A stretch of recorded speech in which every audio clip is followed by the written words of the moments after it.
Well, I'm on my way home a little bit late today. We got some horses qualifying. We got a ton of horses qualifying this week. Now, you guys may have tuned in and saw Holy Chick win her qualifier, 2:02-1. She still got a lot of work and a lot of road in front of her, but man, oh man, it's great to see her get to the races.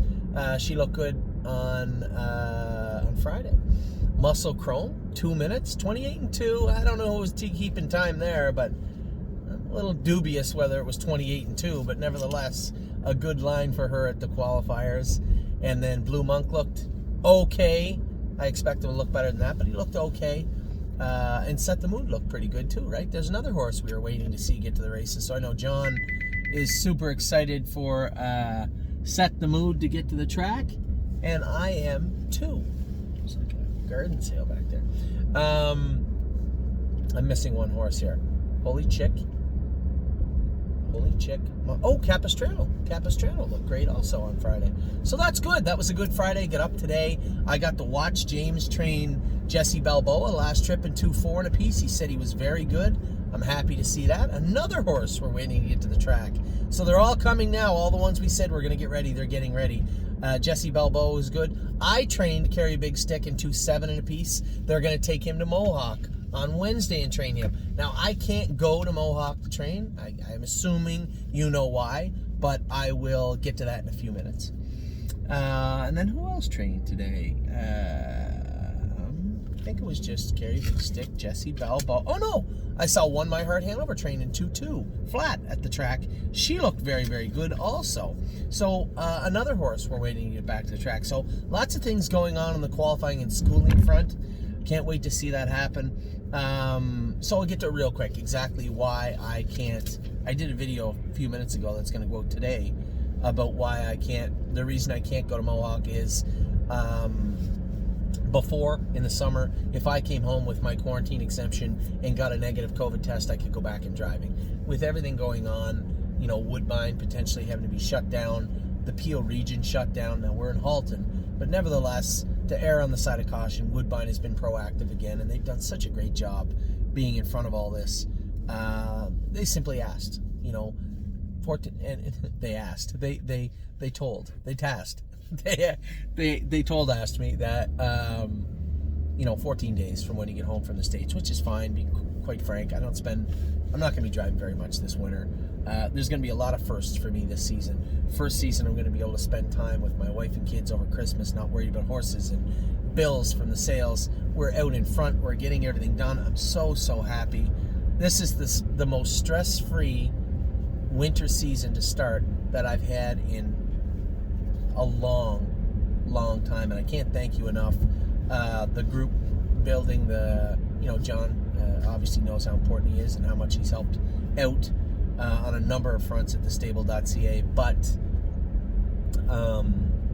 building this group and having everybody so enthusiastic and energetic about it was awesome. It's something maybe I should have done before. I know Eric, the driving force behind thestableca.com, had told me it was a great idea and we should have done it 2 years ago, and I should have.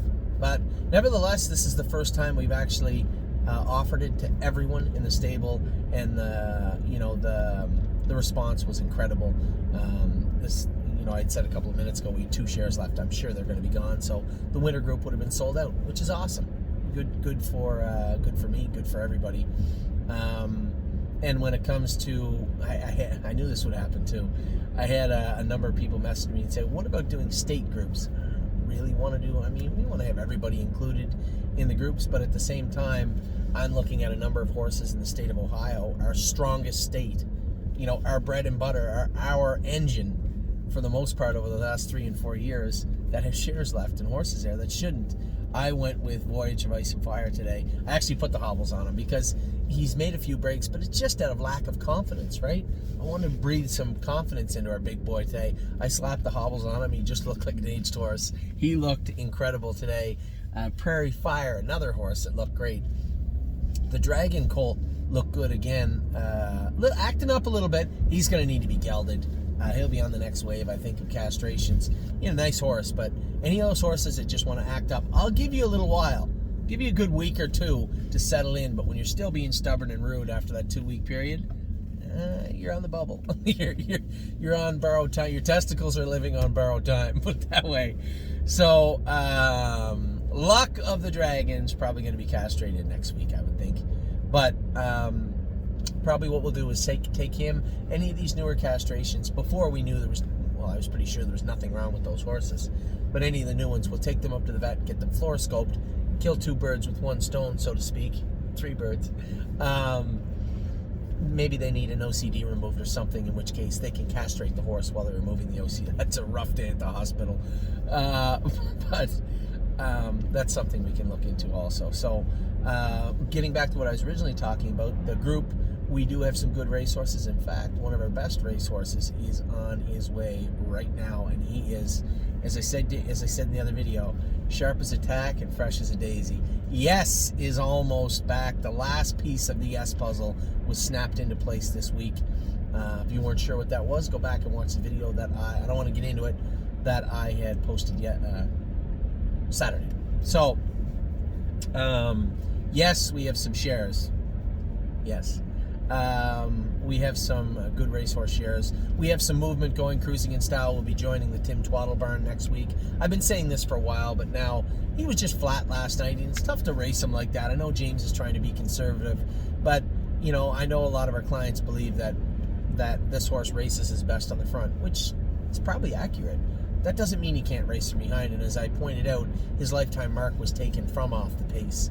So before we get too far down that road, just because he's bully and ended up on the front a lot of the time doesn't mean he has to be on the front. Now this horse will go to Tim Twaddle's barn. If it doesn't work out in the Meadows, which I doubt it, I highly doubt it won't. I think this horse will fit like a glove at the Meadows. But if it turns out that it doesn't, he'll likely go. I talked to Andrew a couple of times in passing. Now I mentioned Mark Harder's name because he's done such a tremendously great job with Cabell Hanover, but Andrew Harris knows this horse, and Andrew's a friend of ours, certainly a friend of mine, and I think it would be unfair to circumvent Andrew and send this horse to Mark Harder. That wouldn't be right.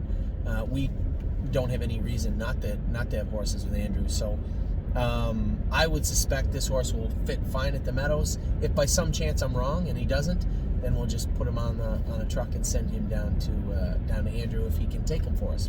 So that's where we're at with Cruising. On that trade will be a horse named Donadover coming over to Canada, and this horse isn't going to be sold under the stable. Tim is sending this horse here to race, and I think that's a good move because Donadover will get around Mohawk very well. This is a horse that doesn't get around the turns great, and I went in 52-1 with him at the Meadows. So that just says what kind of horse he is. He's a legit horse. He'll be joining the Kevin McMaster stable next week. On that truck coming home, I know a lot of people are saying, hey, I thought you said Captain's Maid was coming back. She was supposed to, but it takes time to get the health papers drawn in the States. It's not like here where you can draw health papers on Coggins, just run up to the health department, get them stamped, and away you go. It takes a little while in the States, especially when you're on a farm. So I appreciate Mark Adams getting those done. Captain's Maid's ready to come back home now. She'll be coming back home. Path of Totality, I've made the decision that I'm not going to send her to Woodland Run. I'm going to take her back to Canada. Natalie Cote is going to clean that knee up at the University of Guelph, and then we'll rehab her here. I thought the rehab was going to be a little more extensive, and not according to what I've read and talked to Woodland Run. They were good about it. We're going to continue to do business with Woodland Run in the future. They did an absolutely fantastic job with Yes last year, and when it comes to Path of Totality, it's simply dollars and cents. We can get it done cheaper here. We can rehab her here, and from the horses coming back from the field from Timmy McKinnon's place, and again Sean's this summer, and a couple of the other places. The horses look great. They look in great condition. So we can rehab Path of Totality here. We'll start her back up here, but make no mistake, her racing career will be started back at Tim's barn in Pennsylvania. I think that's a great spot for her. She loves the track, and I expect Path of Totality, without that chip in her knee, putting on weight, looking sharp, and growing up, maturing as a 4-year-old, that's a scary animal, and that's what I want. I'm excited to see what Path of Totality is going to look like in 2021. And also, what do we got here? Path of Totality, Captain's Maid, and Donadover will be on the truck coming here. We'll be exporting Cruising in Style immediately as soon as we get the health papers back for him. His next start will be in the Nommers of 3000 at the Meadows in Washington, Pennsylvania. So we talked about the group. I talked about training today, carry a big stick. Jesse Balboa won my Heart Hanover. Really happy to see them. I talked about the issue I had with... No, I didn't. I'm going to talk about that in a minute. We'll talk about Barbie's Crown racing tonight. Need your opinion. Going to cheer those on from home. What about Brave World? Kevin McMaster's done a great job with him. He looked awesome the other night. Travis Henry drove him good. Kevin had him good. Really, really happy with what I've seen with Brave World. Nice to see this horse getting back to at least starting to come back. Not that he didn't look good for Richard. I was happy all around, but it's nice to have him back with us. I guess he wasn't really back with us because he never was with us. It's nice to have him with us at Tamiko, and very happy for Kevin. Cavill Hanover was tremendous this week again. Marcus Miller, I think, was it Marcus? Yeah, Marcus Miller drove him great again at Harris. He looked fantastic. Winning again, Mark Harder has him on his toes. And then Jazzy Judy, unfortunately, couldn't overcome a horrendous drive the other day by me. She finished third, but drew 2 in a favorable position, in a favorable draw, in a great class, going for $100,000. I am excited, to say the least, about Tuesday. I like the track. It's nice at Dover Downs. So I'm going to drive West 52nd and Jazzy Judy. That will be it for my career at Dover Downs in the year 2020. And as I said, the issue we had with quarantining was they've been hassling me a little bit at Pearson Airport, which is fine. That's their job. You know, everybody wants to stay safe. But I'm going to, and then Pennsylvania put in place this quarantining measure where they said you either quarantine or you have a COVID test in the last 72 hours. Now, theoretically, I got my test back on Friday. It would be 72 hours going to the Meadows. But when I'm going to fly, I'm going to drive home from the Meadows, kind of. I'm going to stop at Buffalo. I'm going to stay overnight. I'm going to fly from Buffalo to Philadelphia and drive from Philadelphia to Dover. For those of you that don't know, that is how you get to Dover Downs from where we're coming from.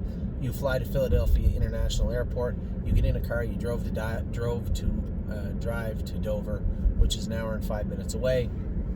Come back, fly back to Buffalo, where I'm going to drive home an hour and 40 minutes home. Why? 1, it's easier than flying into Pearson Airport as is. 2, I don't have to drive 5 hours home for the Meadows. Obviously, I can stay overnight at the Meadows and drive to Pittsburgh Airport's half an hour away. But when I fly back into Pittsburgh, it's 5 hours from my home. Flying to Buffalo, it's an hour and 40 minutes. So that will, as I talk to the lady in the airport, and everybody just doesn't know what to do. And the lady in the airport I spoke to, she's like, I don't know how they're going to enforce the quarantining, what they're going to do. She said, but you, in your case, you're flying into Philadelphia to go do business in Delaware, to come back and fly out. You don't have to quarantine. Obviously, you're doing business, which was good because I was worried there was going to be a problem. My biggest fear would be flying into Philadelphia and them saying, you have to quarantine, you can't go anywhere, which who knows what they can do these days. So I'm just happy that that's off. That's on the back burner. I don't have to worry about that. So today, it's Saturday. I believe the 21st of November. I'm going to stay home and watch the races tomorrow. Tomorrow, I'm going to probably go to the barn, make sure everybody's okay. Sunday night, likely, after the second football game, I'll drive to the Meadows, stay overnight, get up, race at the Meadows tomorrow or Monday afternoon, drive to Buffalo, fly Tuesday morning from Buffalo to Philadelphia, where I will drive to Dover. I will drive a car to Dover and drive 2 horses in Dover. West 52nd, Jazzy Judy, both hoping for favorable results with them. Drive back to Philadelphia, fly to Buffalo, and drive home. That is it for the year 2020 for me traveling to the United States of America. Obviously, this second wave has put has scared a lot of people, filled up a lot of hospitals, and put a lot of people in harm's way. So I did have a COVID test last week. I was negative. I will have a COVID test when I arrive home again next week, where I likely will be negative, and then hopefully remain negative until the vaccines get here. So that is it. That's the weekend. That's your opening video. I'm so happy with the way everything went with the group. It was a little bit of a surprise, as you can imagine. In my voice, you can hear that. A little bit of a surprise that it went over so optimistically with our clients. I don't know why. I guess it makes sense. You know, we get the perfect group put together for everybody, and I appreciate everybody taking part in that. That will be sold out. And then in a week or so, if it makes sense, if everything starts to cool down and we still have people interested in this Ohio group that I guess I've teased, then I can put that together also quite easily. So that is your opening video. I hope you guys had a great week, because we did. I guess it's worth mentioning also that the liver counts for the horses in the meadows are coming down. You can see the changing of the guard has been re-entered into Go. Although I'll Play It Alone isn't in, he was entered into Go. The two big ones that I was worried about were Oso Pine and Bottle of Red. They're coming down. They're going to need one more week, and then they're ready to go. I wish I could tell you what precipitated this jump in this liver problem. It appears that it's going on all over North America, both in thoroughbreds and standardbreds, from what I've been told. There's been a number of remedies, but as you can imagine, the best remedy of all is time. So those liver counts should be in racing shape in 2 weeks' time, and we'll have Oso Pine. You know, Tim was smart too. I talked about him. I said, listen, look at the count. We know we're going to need 2-3 weeks. Why don't we kick them out in the field? Keep them as fresh as we can. So Bottle of Red got a week in the field. Oso Pine got I think he got a week in the field. Maybe he didn't because he was fresh. But definitely Bottle of Red did. And there was one other horse. Forget who it was. But we also had 2 horses we had just turned out. Went to a different farm. I got to talk to Jacob Schaefer also the other night in regards to the plan moving forward for Rose Run, Why Not, and Gray is the New Red. They're turned out in Pennsylvania at Schaefer Farms. Schaefer Farms is where we bought Tie One On and Tipsy and Dixie. I don't know, great people. They run a great farm. Really meat and potatoes operation. What I love about their property, there's lots of hills for the horses to run on, which I believe is a very good thing. So anyway, I've been rambling on. Great week at the track for us. Hopefully, as we get our horses back off the disabled list with the GGTs, we'll get things back on the tracks for Pennsylvania, and a ton of horses qualified to race next week. So the fall, although it is the year of lunacy here in 2020 with COVID-19, the summer was great. The fall is shaping up to be great. The most stress-free, aside from COVID, the most stress-free year, definitely fall and winter I've ever experienced. I'm looking forward to, Amy and I put the Christmas lights up last night. Looking forward to just relaxing and actually spending an entire Christmas season with my family and you. So, take care. Hope all is well. Hope you're all safe. We'll talk to you real soon.